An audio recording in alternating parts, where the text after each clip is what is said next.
ಬೆಂಗಳೂರು ದಕ್ಷಿಣ ವಿಧಾನಸಭಾ ಕ್ಷೇತ್ರದ ಹೆನ್ನಗರ ಗ್ರಾಮದಲ್ಲಿರುವ ಇತಿಹಾಸ ಪ್ರಸಿದ್ಧ ದೇವಾಲಯವಾದ ಇಷ್ಟಾರ್ಥ ಸಿದ್ಧಿ ಅಭಯ ಹಸ್ತ ಶ್ರೀ ಆಂಜನೇಯ ಸ್ವಾಮಿ ದೇವಸ್ಥಾನದಲ್ಲಿ ಶ್ರೀರಾಮ ನವಮಿಯನ್ನು ಅದ್ದೂರಿಯಾಗಿ ಆಚರಿಸಲಾಯಿತು. ಇನ್ನು ಶ್ರೀರಾಮ ನವಮಿ ಅಂಗವಾಗಿ ಅರವಂಟಿಕೆ ಮತ್ತು ದಾಸೋಹ ವಿತರಣೆ ಕಾರ್ಯಕ್ರಮವನ್ನು ಏರ್ಪಡಿಸಲಾಗಿತ್ತು.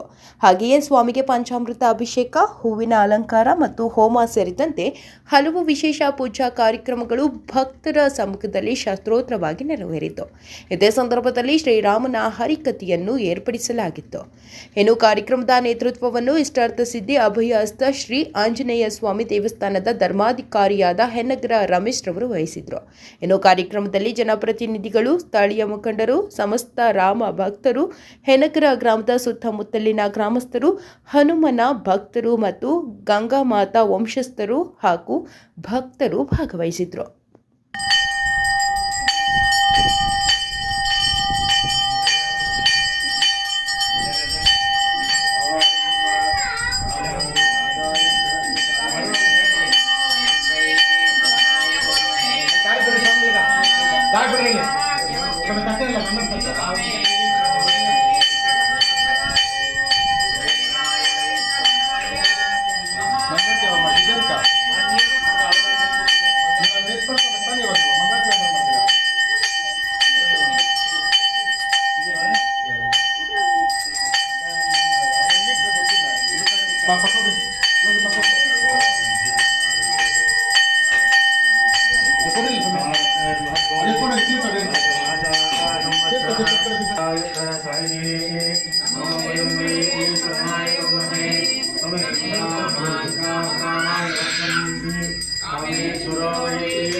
ಎಲ್ಲಿದೆ ಅಲ್ಲಿ ನೋಡಿ ಸಿಗ್ತಾ ಇಲ್ಲ.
ವಿಪ್ರರು ವಿದ್ಯೋಗವಾಗಿ ನಡೆದೆ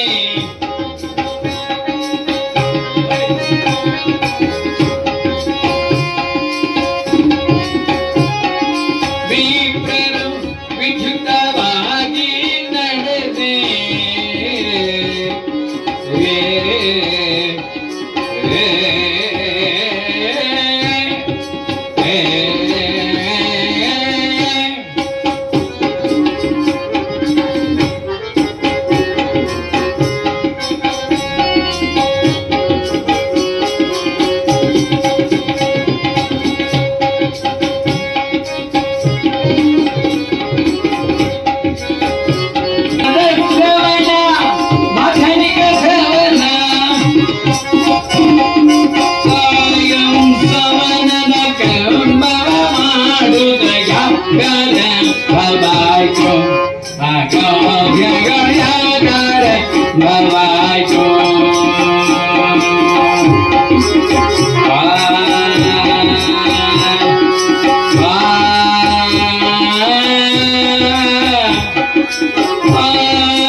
ಆದರೆ ಪರಮಾತ್ಮ ಹೇಳ ಹಂದಿ ರೂಪವನ್ನು ತೆಗೆದು ಹಿರಣ್ಯಾಕ್ಷನನ್ನು ತೊರೆದು ಹಾಕಿದ್ದಾನೆ. ಅಂತೆಯೇ ಹಿರಣ್ಯ ಕಶಪುವನ್ನ ಭಯಂಕರವಾದ ಸಿಂಹವಾಗಿ ನರಸಿಂಹನಾಗಿ ಕೊಂದಿದ್ದಾನಂತೆ. ಮತ್ತೆ ಎರಡನೇ ಜನ್ಮ ಯಾವ ಲಂಕಾ ಪಟ್ಟಣದಲ್ಲಿ ಪ್ರಾಚೇನದ ವಂಶಕ್ಕೆ ಸೇರಿದ ವಿಶ್ರಾವಸು ಕೈಕಾದೇವಿ ರಾಕ್ಷಸ ಸ್ತ್ರೀ ಅವರಿಗೆ ಮಕ್ಕಳಾಗಿ ರಾವಣ ಕುಂಭಕರ್ಣ ಆ ಹೆಸರನ್ನು ಪಡೆದು ಮೆರಿತಾ ಇದ್ದಾನಂತೆ. ಈ ದೇವತೆಗಳಲ್ಲೂ ಕೂಡ ಕುತಂತ್ರಗಳು. ಈ ದೇವತೆಗಳು ನಮ್ಮ ಕುಲವನ್ನೇ ನಾಶ ಮಾಡಲು ಪ್ರಯತ್ನ ಪಡ್ತಾ ಇದ್ದಾರೆ. ಆ ದೇವತೆಗಳನ್ನ ಸ್ವರ್ಗದಿಂದ ಭ್ರಷ್ಟರನ್ನ ಮಾಡಬೇಕು. ಅಮರಾವತಿ ಸಿಂಹಾಸನವನ್ನ ನಾನೇ ದಕ್ಕಿಸಿಕೊಳ್ಬೇಕು. ಯಾರಲ್ಲಿ ಸೇನೆಯನ್ನು ಸಿದ್ಧ ಮಾಡಿ ಓ ದೇವೇಂದ್ರನ ಸ್ವರ್ಗದ ಮೇಲೆ ಗುತ್ತಿಗೆ ಯುದ್ಧ ಎಂಬುದ ಹೇಳಿದಕ್ಕಂತೆ ಯಾವ ಶುಕ್ರಾಚಾರ್ಯರು ಬಂದಿರುತ್ತೆ. ರಾವಣ, ನಿನ್ನಲ್ಲಿರುವ ಅಪರಿಮಿತವಾದ ಒಂದು ಪರಾಕ್ರಮದೊಡನೆ ಮರಣವೇ ಬರಾದಂತಹ ವರವನ್ನು ಬೇಡಬೇಕು. ಅದಕ್ಕೋಸ್ಕರ ಬ್ರಹ್ಮದೇವರನ್ನು ಕುರಿತು ಉಗ್ರವಾದ ತಪಸ್ಸನ್ನು ಮಾಡು ಎಂಬುದ ಹೇಳಿದಾಗ ದಟ್ಟವಾದ ಅರಣ್ಯವನ್ನು ಪ್ರವೇಶ ಮಾಡಿ ಅಲ್ಲಿ ಏಕಾಂತವಾಗಿ ಏಕಾಗ್ರ ಚಿತ್ತದಿಂದ ರಾವಣನಾದರೂ ಓಂ ನಮೋ ಬ್ರಹ್ಮದೇವಾಯ, ಓಂ ನಮೋ ಬ್ರಹ್ಮದೇವಾಯ, ಓಂ ನಮೋ ಬ್ರಹ್ಮದೇವಾಯ, ಓಂ ನಮೋ ಬ್ರಹ್ಮದೇವಾಯ ಅನೇಕ ವರ್ಷಗಳು ತಪಸ್ಸು ಮಾಡ್ತಾ ಇದ್ದಾನಂತೆ. ಮೈಮೇಲೆ ಹುತ್ತ ಬೆಳೆದು ಬಿಟ್ಟಿದೆ. ಹುತ್ತದಿಂದ ಅನೇಕ ಸರ್ಪಗಳೆಲ್ಲ ಓಡಾಡ್ತಾ ಇದೆ. ಆದರೂ ಕೂಡ ನಿಶ್ಚಲನಾಗಿ ಕೂತಿದ್ದಾನೆ. ಓಂ ನಮೋ ಬ್ರಹ್ಮದೇವಾಯ, ಓಂ ನಮೋ ಬ್ರಹ್ಮದೇವಾಯ, ಓಂ ನಮೋ ಬ್ರಹ್ಮದೇವ ಎಂಬುದಾಗಿ ಹೇಳುತ್ತಾ ಹಾಗೆ ಅನೇಕ ವರ್ಷಗಳ ಕಾಲ ಆ ಬ್ರಹ್ಮದೇವನು ಕುಡಿದು ಕಮಲ ಜನಿ ಬಾರೋ ಬಾರೋ, ಕಮಲ ಜನಿ ಬಾರೋ ಬಾರೋ, ತುಮನ ಧವಂತಿತ ತುಮನ ಧವಂತಿತ ನಾಥನ ಲೋಕನೆ, ತುಮನ ಧವಂತಿತ ನಾಥನ ಲೋಕನೆ, ಕಮಲ ಜನಿ ಬಾರೋ ಬಾರೋ ಬಾರೋ ಬಾರೋ.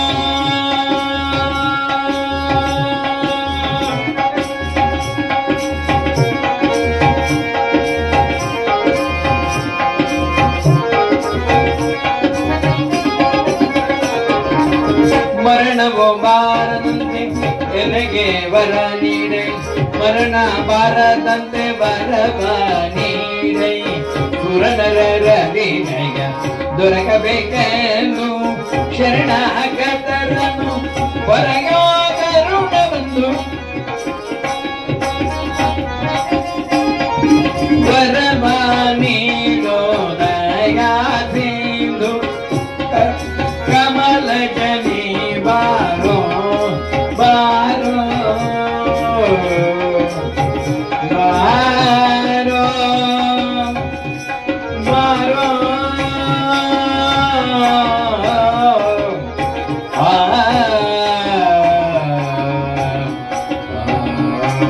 ಓಂ ನಮೋ ಬ್ರಹ್ಮದೇವಾಯ, ಓಂ ನಮೋ ಬ್ರಹ್ಮದೇವಾಯ ಅನೇಕ ವರ್ಷಗಳ ಕಾಲ ಮಾಡಿದ್ದಾರಂತೆ ಏಕಾಗ್ರತೆಯಿಂದ. ಅಂತೆ ತಪಜ್ವಾಲೆಗಳು ಇಡೀ ಬ್ರಹ್ಮಾಂಡ ಸುಡ್ತಾ ಇರುವಾಗ ಬ್ರಹ್ಮದೇವರು ಪ್ರತ್ಯಕ್ಷರಾದಂತೆ, ರಾವಣ ನಿನ್ನ ತಪಸ್ಸಿಗೆ ಮೆಚ್ಚಿದ್ದೇನೆ, ಏನೇ ಬೇಕಾದರೂ ಕೇಳಿಕೊ ಅಂದಾಗ ಬ್ರಹ್ಮದೇವ ನನ್ನ ತಪಸ್ಸಿಗೆ ಮೆಚ್ಚುವುದೆಯಾ? ಧನ್ಯನಾದೆ ಧನ್ಯನಾದೆ. ಬ್ರಹ್ಮದೇವ ನನಗೆ ದೇವಾದ ದೇವತೆಗಳು ಅವರೆಲ್ಲರೂ ಕೂಡ ನನ್ನ ಊರಿಗಿರವನ್ನಾಗಿ ಮಾಡಿಕೊಡಬೇಕು. ಓ ಅಮರಾವತಿಯ ಸಿಂಹಾಸನ ನನಗೆ ತೆಗಬೇಕು, ಆ ದೇವೇಂದ್ರ ಭ್ರಷ್ಟನಾಗಬೇಕು. ತಥಾಸ್ತು. ಅಷ್ಟ ದಿಕ್ಪಾಲಕರು ನನ್ನ ಆಳುಗಳಾಗಬೇಕು. ತಥಾಸ್ತು. ಆ ಭೂಲೋಕ ನನ್ನ ವಶವಾಗಬೇಕು. ತಥಾಸ್ತು. ಪಾತಾಳ ಲೋಕ ನನ್ನ ವಶವಾಗಬೇಕು. ತ್ರಿಲೋಕಗಳ ನಾಥನಾಗಿ ನಾವು ಮೆರೆಯವಿ. ತಥಾಸ್ತು. ಬ್ರಹ್ಮದೇವ ಇನ್ನೊಂದು ವರ ಏನು? ನನಗೆ ಮರಣವೇ ಬಾರದಂತಹ ವರ. ರಾವಣ ಅದು ಮಾತ್ರ ಸಾಧ್ಯವಿಲ್ಲ. ಈ ಜಗತ್ತಿನಲ್ಲಿ ಹುಟ್ಟಿದ ಒಂದೊಂದು ವಸ್ತು ಕೂಡ ಒಂದಲ್ಲ ಒಂದೊಂದು ದಿವಸ ನಾಶವಾಗಲಿ. ಹುಟ್ಟು ಎಷ್ಟು ಸತ್ಯವೋ ಸಾವು ಅಷ್ಟೇ ಸತ್ಯ. ಹುಟ್ಟು ಸಾವುಗಳ ಮಧ್ಯದಲ್ಲಿ ನಾವು ಕೆಲಸ ಮಾಡ್ತೇವೆ, ಅದು ಮಾತ್ರ ನಿಜವಾಗ್ಬೋದು. ಆದರೆ ಸುಳ್ಳ ನಡೆದರೂ ನಡೆಯುತ್ತೆ, ಇಲ್ಲದೇ ಇದ್ರೂ ಇಲ್ಲ. ಆದರೆ ಹುಟ್ಟುವುದು ನಿಜವಾಗಿದೆ, ಸಾವುವುದು ನಿಜ. ಸಾವುವುದು ಕೂಡ ನಿಜವಾಗಿದೆ. ಅದು ತಪ್ಪಿಸಿಕೊಳ್ಳಲು ಯಾರಿಗೂ ಸಾಧ್ಯವಿಲ್ಲ. ಮನುಷ್ಯರಾಗಲಿ, ಪ್ರಾಣಿಗಳಾಗಲಿ, ಕೀಟಗಳಾಗಲಿ, ಇಡೀ ಜಗತ್ತೇ ಆಗಲಿ ನಮಗಿಂತ ಜಾಸ್ತಿ ದಿವಸ ಇರುತ್ತೆ, ಭೂಲೋಕ ಎಲ್ಲ ಇರುತ್ತೆ. ಆದರೆ ಒಂದಲ್ಲ ಒಂದು ದಿವಸ ಎಲ್ಲವೂ ಕೂಡ ನಾಶವಾಗುತ್ತೆ. ಹಾಗಿರುವಾಗ ಈ ಒಂದು ವರವನ್ನು ಬಿಟ್ಟು ಬೇರೆ ಏನಾದರೂ ಕೇಳಿಕೊಂಡಾಗ ಯಾವನ್ನ ರಾವಣ ಹೇಳಿದಂತ ಹೋದರೆ ನನಗೆ ಮರಣವು ಬರದಾದರೆ ಯಾವ ತ್ರಿಮೂರ್ತಿಗಳಿಂದಲೂ ಮರಣ ಬರಬಾರದು. ತಥಾಸ್ತು. ಯಾವ ದೇವತೆಗಳಿಂದಲೂ ಮರಣ ಬರಬಾರದು. ತಥಾಸ್ತು. ಯಾವ ಯಕ್ಷ ಕಿನ್ನರ ಕಿಂಪುರುಷ ಗಂಧರ್ವಾರು ಯಾರಿಂದಲೂ ಮರಣ ಬರಬಾರದು. ತಥಾಸ್ತು. ಯಾವ ಸ್ತ್ರೀಯರಿಂದಲೂ ಮರಣ ಬರಬಾರದು. ತಥಾಸ್ತು. ಯಾವ ಪ್ರಾಣಿ ಪಕ್ಷಿಗಳು ಕವಿ ಕೀಟಗಳು ಅದರಿಂದಲೂ ಮರಣ ಬರಬಾರದು. ತಥಾಸ್ತು. ಧನ್ಯನಾದೆ ಬ್ರಹ್ಮದೇವ, ಧನ್ಯನಾದೆ. ಹಾಗಾದ್ರೆ ರಾವಣ ಒಬ್ಬರು ಮರೆತು ಬಿಟ್ಟಿಯಲ್ಲ, ಯಾರು? ಮನುಷ್ಯ. ಬ್ರಹ್ಮದೇವ ಒಳ್ಳೆ ಹಾಸ್ಯ ಮಾಡ್ತೀರಾ. ಈ ರಾವಣ ಬ್ರಹ್ಮದೇವ ಈ ರಾವಣ 10 ತಲೆಗಳನ್ನು ಇಟ್ಕೊಂಡು 20 ತಲೆಗಳು ಮಹಾಬಲ ಪರಾಕ್ರಮದಲ್ಲಿ ಕೂಡಿ, ಅಂತೆಯೇ ಆ ಪರಮೇಶ್ವರ ಕೈಲಾಸ ಪರ್ವತವನ್ನು ಈ ಒಂದು ಕೈದಲ್ಲಿ ಮೇಲೆತ್ತಿದ ರಾವಣ ಆ ತ್ರಿಲೋನಾಥ ದೇವಾದಿ ದೇವತೆಗಳನ್ನು ಕೂಡ ಊಡಿಗೆಗಳನ್ನು ಆಡಿಕೊಂಡ ಈ ರಾವಣ ಅವನನ್ನ ಸಾಮಾನ್ಯ ಹುಲ್ಲು ಮಾನವ ಸಾಯಿಸಲು ಸಾಧ್ಯ? ಅಯ್ಯ ಹುಲ್ಲು ಮಾನವ, ಅವ್ರಿಗೆ ಶಕ್ತಿ, 2 ಕೈಗಳಿದೆ. ಅವನಲ್ಲಿ ಏನ್ ಶಕ್ತಿ ಇದೆ? ಅವನೇನಾದ್ರೂ ನನ್ನನ್ನು ಕೊಲ್ಲಲು ಬಂದರೆ ಒಂದ್ಸಲ ಉಫ್ ಅಂತೀನಿ, ಅವನ್ ತಪ್ಪ ಅಂತ ಕಡೆ ಬಿಟ್ಬಿಡ್ತಾನೆ. ಬ್ರಹ್ಮದೇವ, ನೀವು ಕೇಳ್ತಾ ಇದ್ದೀರಾ ಮನುಷ್ಯರು ಕೊಲ್ತಾರೆ ಅಂತ? ಹಾಗಾದ್ರೆ ಪರವಾಗಿಲ್ಲ, ಮನುಷ್ಯರು ನಾನು ನೋಡ್ಕೊಳ್ತೀನಿ. ಅವನೇನ ನನ್ನನ್ನು ಕೊಲ್ಲಕ್ ಬಂದ್ರೆ ನಿನ್ ಪಾಡಿಗೆ ನೀನು ಹೋಗು, ಇಲ್ದೇ ನೀವು ಹಾಗೆ ಪಲ್ಟಿ ಹೊಡಿತೀಯಾ ನನ್ನ ಮುಂದೆ ಅಂತ ಹೇಳ್ಬಿಟ್ರೆ ಎದ್ಕೊಂಡು ಹೊರಟಾಗ್ತಾನೆ ಅಂತ ಹೇಳಿದ್ದೆ. ಮನುಷ್ಯನನ್ನ ಸಾಮಾನ್ಯ ಎಂಬುದಾಗಿ ತಿಳಿಯುತ್ತಾ ಹಾಗೆ ತಾನು ಬ್ರಹ್ಮದೇವಿ ನಮಸ್ಕಾರ ಮಾಡಿ ಈ ವರಗಳನ್ನು ಬರೆದಿದ್ದಾರಂತೆ. ಅಂತೆ ಸ್ವರ್ಗದ ಮೇಲೆ ಮುತ್ತಿಗೆ ಹಾಕಿದ್ದಾನೆ.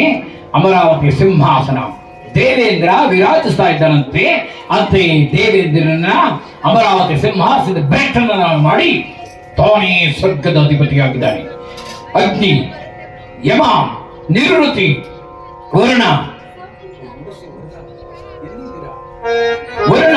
ವಾಯು, ಕುಬೇರ, ಈಶಾನ ಎಲ್ಲರೂ ಕೂಡ ಈ ರಾವಣನ ಉಳಿದವರಾಗಿದ್ದಾರೆ.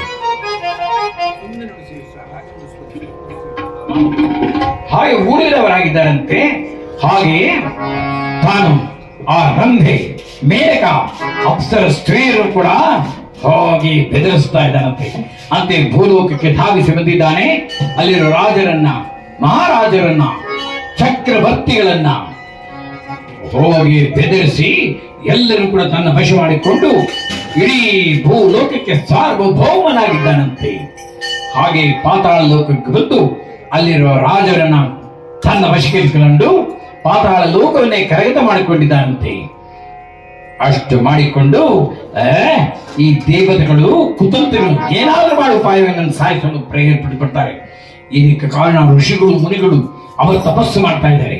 ಅವರ ತಪಸ್ಸನ್ನು ಭಂಗ ಮಾಡಿದರೆ ಅಂತ ಈ ದೇವತೆಗಳ ಶಕ್ತಿನೂ ಬರೋದಿಲ್ಲ ಅಂತ ಹೇಳಿದ್ವಿ. ದಟ್ಟವಾದ ಅರಣ್ಯದ ಮಧ್ಯದಲ್ಲಿ, ನಿರ್ಜನವಾದ ಹೊಂಡ ಅರಣ್ಯದಲ್ಲಿ ಋಷಿಗಳು, ಮುನಿಗಳು ಆಶ್ರಮಗಳನ್ನು ನಿರ್ಮಾಣ ಮಾಡಿಕೊಂಡು ಇಂದ್ರಾಯ ಸ್ವಾಹ, ಅಗ್ನಿಗೆ ಸ್ವಾಹ ನಿಲ್ಲಿಸಿರಬೇಕು ಜ್ಞಾನಾದಿಗಳನ್ನ.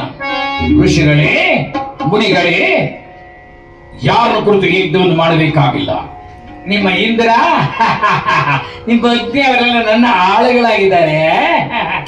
ನನ್ನನ್ನೇ ಕುರಿತು ಯಾಗವನ್ನು ಮಾಡಿ, ನಾನೇ ನಿಮಗೆಲ್ಲ ಬರಗಳನ್ನು ಕೊಡಬಲ್ಲೆ, ನನ್ನನ್ನೇ ಕುರಿತು ತಪಸ್ಸು ಮಾಡಿ ಅಂತ ಹೇಳುತ್ತಾ ಋಷಿ ಮುನಿಗಳನ್ನ ಬೆದರಿಸುತ್ತಾ ಅವ್ರ ಮಾತನ್ನು ಕೇಳದಿದ್ದರೆ ತನ್ನ ಖಡ್ಗವನ್ನು ತಿರುಗಿಸುತ್ತಾ ಆ ಋಷಿ ಮುನಿಗಳನ್ನ ಚೆಂಡಾಡುತ್ತಾ ಹಾಗೆಯೇ ತಾನು ಭೂಲೋಕವನ್ನೇ ಬೆದರಿಸ್ತಾ ಇದ್ದಾನಂತೆ. ಅಂತೆ 8 ಕುಂಡಗಳನ್ನು ತನ್ನ ಗದೆಯಿಂದ ಹೊಡೆಯುತ್ತಾ ಧ್ವಂಸ ಮಾಡುತ್ತಾ ಎಲ್ಲಿ ನೋಡಿದಿರಲಿ ಭೂಲೋಕದಲ್ಲಿ ಋಷಿ ಮುನಿಗಳ ದೇಹದ ರಕ್ತ ಪ್ರವಾಹ, ಆ ಋಷಿ ಮುನಿಗಳ ದೇಹದ ಎಲುಬಿನ ರಾಶಿ ಪರ್ವತೋಪಾದಿಯಲ್ಲಿ ಬೆಳೀತಾ ಇದ್ದೇನೆ. ಹಾಗೆ ದೇವತೆಗಳು ಕೂಡ ಖಿನ್ನರಾಗಿದ್ದಾರೆ.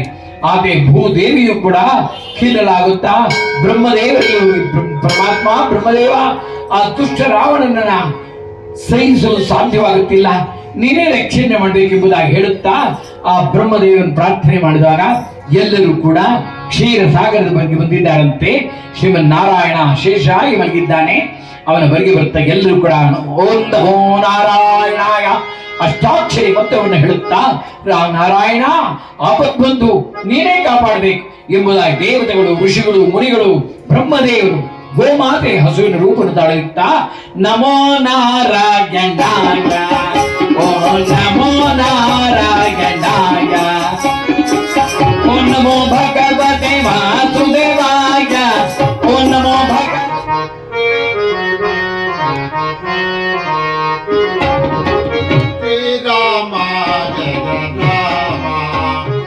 Rama Raghu Rama Rama He Rama Rama He Rama Raghu Rama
ನನ್ನ ಹೃದಯದಲ್ಲಿ ವಾಸ ಮಾಡು ಮಾರುತಿ ಸದಾ ನನ್ನ ಹೃದಯದಲ್ಲಿ ವಾಸ ಮಾಡು ಮಾರುತಿ ಸದಾ ನನ್ನ ಹೃದಯದಲ್ಲಿ ವಾಸ ಮಾಡು ಮಾರುತಿ ನಾನು ನಿನ್ನ ಬಿಡುವನಲ್ಲ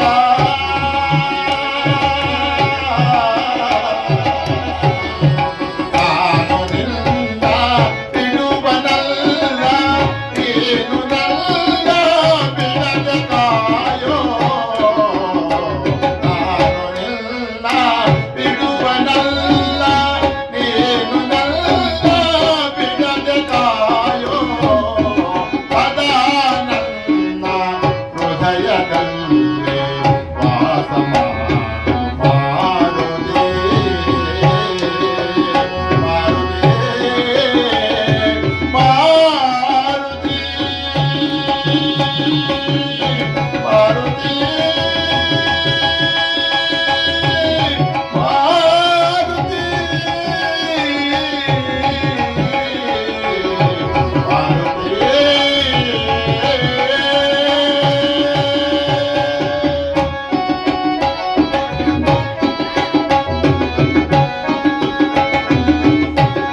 ಗೋವಿಂದ